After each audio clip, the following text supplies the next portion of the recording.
ఎప్పుడైనా ఒకటి గుర్తుపెట్టుకోండి, మీకు శత్రువులు ఎవరైనా ఉంటే మీ అంతటా మీరే వారి మీద పగ తీర్చుకున్నారంటే దేవుడు ఎంటర్ కాడు మీ లైఫ్లోకి.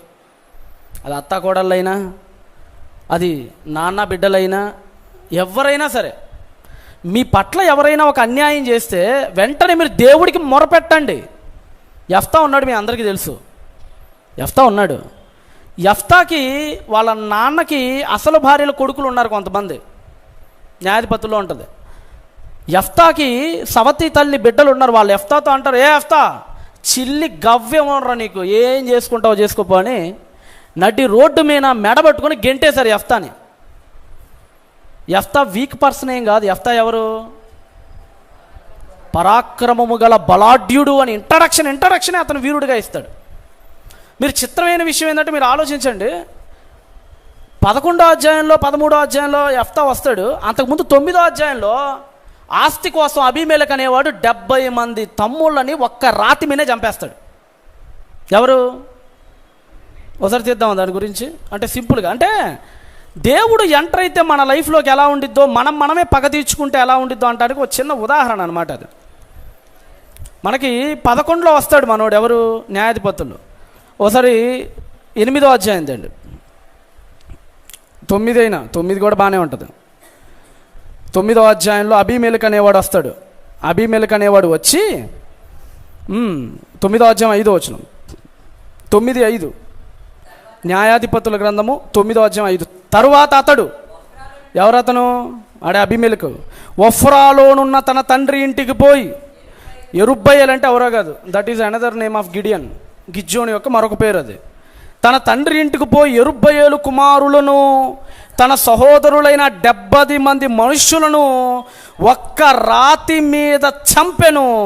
ఎందుకు చంపాడు ఒక్క రాతి మీద అంటే, మా నాన్న ఆస్తులు నాకు కావాలి, మా నాన్న తర్వాత న్యాయాధిపతి స్థానాలు నాకు కావాలి, మా నాన్నకి నేను ఒక్కనే ఉండాలి అని ఒకే తండ్రికి పుట్టిన 70 మంది కుమారుల్ని ఒక్క రాయి మీద చంపి పడేశాడండి. దేనికోసం? సిరి సంపదల కోసం. ఆ తర్వాత 11వ అధ్యాయంలో యెఫ్తా వస్తాడు. ఇప్పుడు 11 తీయండి. గిలాదు వాడైన యెఫ్తా పరాక్రమము గల బలాఢ్యుడు, అతడు వేశ్య కుమారుడు. గిలాదు యెఫ్తాని కనను 2 గిలాదు భార్య అతనికి కుమారులు గనక వారు పెద్దవారై యెఫ్తాతో, నీవు అన్య స్త్రీకి పుట్టిన వాడవు గనక మన తండ్రి ఇంట నీకు స్వాస్థ్యము లేదనిరి. యెఫ్తా తన సహోదరుల యొద్ద నుండి పారిపోయి టోబు దేశం నివసింపగా అల్లరి జనము యెఫ్తా యొద్దకు వచ్చి అతనితో కూడా సంచరించుచుండెను.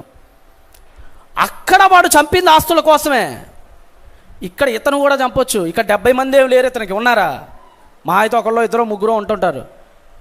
యెఫ్తాకున్న బాడీతో పేక పట్టుకుంటే గట్టిగా అరగుద్దుకు చచ్చిపోతారు వాళ్ళిద్దరు, ఇతని బాడీ ముందు. అబీమెలెకు అనేవాడు ఆల్రెడీ ఈయనకు ముందే ఆస్తి దగ్గర చంపేశాడు 70 మందిని. వాడే చంపాడు అబీమెలెకు అనేవాడు, నాది కూడా ఉందిలే, నీ వాడికంటే 70 మంది, 70 మందిని చంపేశాడు, నేను ఒక 2-3 కదా, ఇలా కూడా చంపేస్తే ఆస్తి నాశైపోద్ది కదా అని తన కండబలాన్ని ఉపయోగించలేదు. ఎవరు? యెఫ్తా. ఆల్రెడీ పైన చెప్పాడు కదా, పరాక్రమము గల బలాఢ్యుడు అంటే చాలా కండబలం ఉన్నాడు, దమ్మున్నాడు, మంచి బాడీ, మంచి 6 ప్యాక్. ఉపయోగించాలి. తన 6 ప్యాక్ని పాపం కోసం ఉపయోగించాల, దేవుడికి వదిలేశాడు. అందుకనే ఆ తర్వాత కింద ఎవరైతే చీపోరా నువ్వు వేశ్యకు పుట్టినోడు అన్నారో వాళ్ళే వచ్చి కాళ్ళు పెట్టుకొని దండం పెడతాం బాబు, నువ్వే మాకు న్యాయాధిపతిగా ఉండు, నువ్వే మా పైన రాజుగా ఉండు, మమ్మల్ని ఏలు అని కాళ్ళ దగ్గరకు వచ్చి పడేశాడు దేవుడు.